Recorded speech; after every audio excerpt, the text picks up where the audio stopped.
Welcome back to Broken Bobby's transformation page. In the late 80s, I became involved with drugs and would eventually become part of that lifestyle of trafficking, addiction, and violence. Over the next 20 years, I would be in and out of jail and prison. If you're thinking about trying something or you're dealing with addiction, your life don't need to go down the same path mine did. I hurt a lot of people, both physically and emotionally. These are my stories of how I transformed my life, and you can too. Hey guys, Broken Bobby here. As you can see by the title and the thumbnail, he had bad paperwork. So normally I would be recording this in the lab, but today, I was just tired when I got home, so now I'm at work and got a little bit of time, so I figured I would try it this way, a little something different.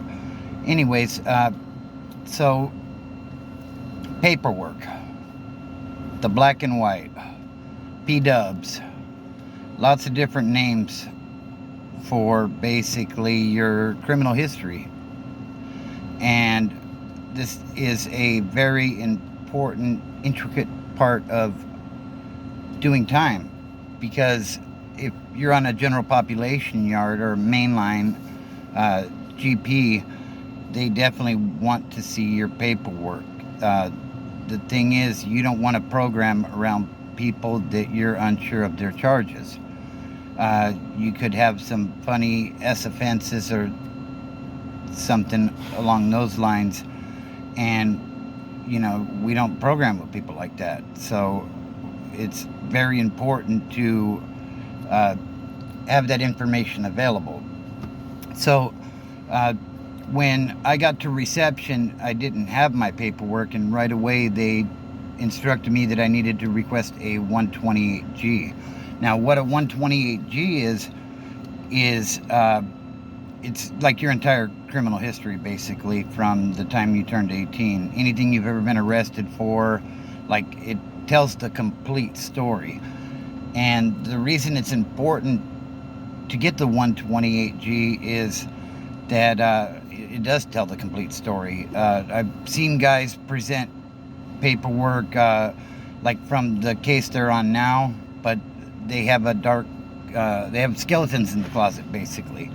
And without that 128G, there's no way of telling that. Like, you could be busted for drugs right now, but you were touching kids 10 years ago.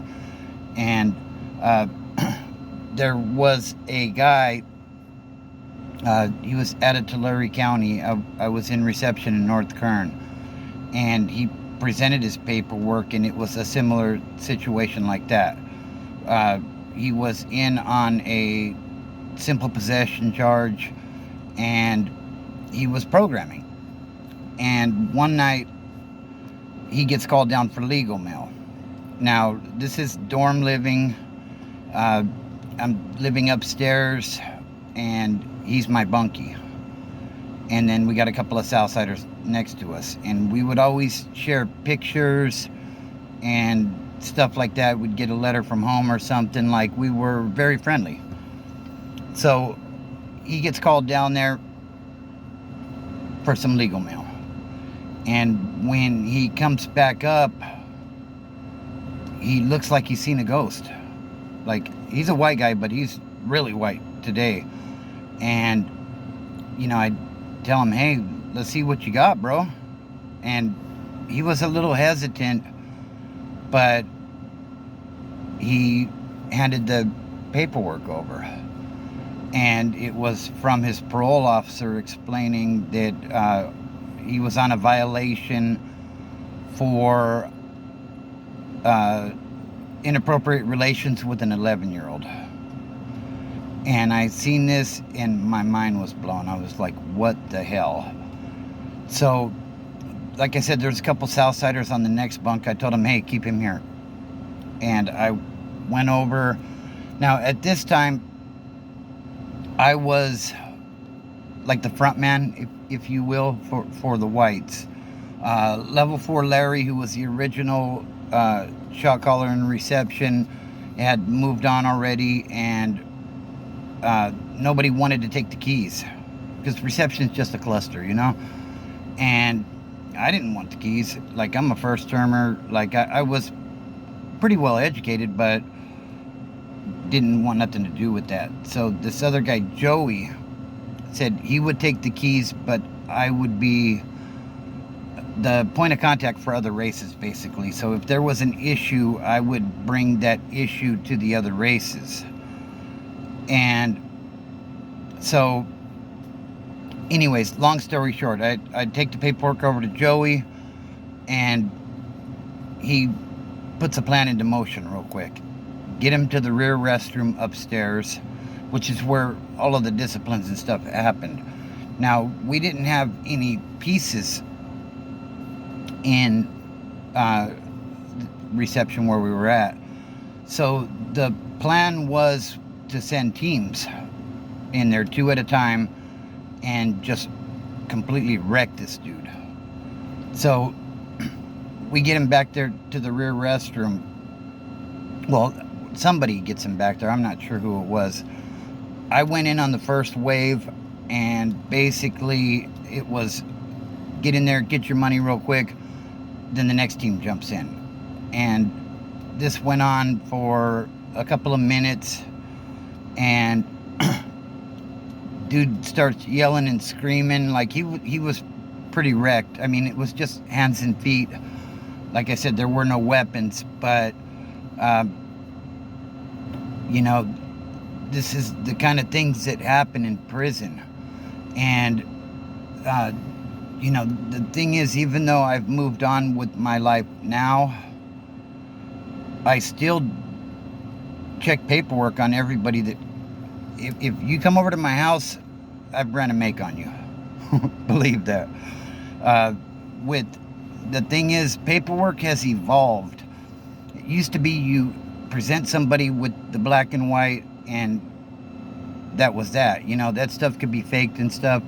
Nowadays, there's Megan's Law. There's open access for my county, San Bernardino County, where you can check on a name, or if you have a case number, you can see if somebody's who they really say they are. And like, my daughters think I'm over the top with this stuff, but the thing is, you can't be too careful about who you allow around your family. And I don't put this information out there for people to become vigilantes and start rounding people up that are committing these S crimes, but it is good to know who is around you. And if people have funny crimes like that, like, I run makes on everybody pretty much. And if you've got funny crimes, I'm at a new point in my life where I'm not going to jump on somebody because of a questionable crime, but I'm definitely not going to keep company with you, and I'm not going to allow you into my circle. So that's the story. I have some other ones, but I think we're gonna wrap it right there for today. The message in all of this, I think, is if you don't commit crimes and you don't end up in these institutions, then you won't have to worry about being in situations where you may need to act on bad paperwork or even present your paperwork.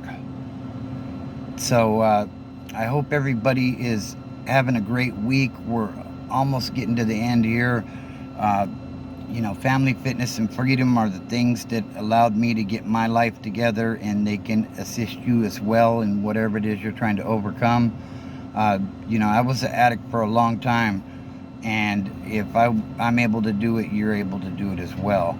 So once again, sorry about the different background here, but I'm trying to get some content out to you guys, and it is what it is, right? So don't look at the mountain, guys. Just start climbing.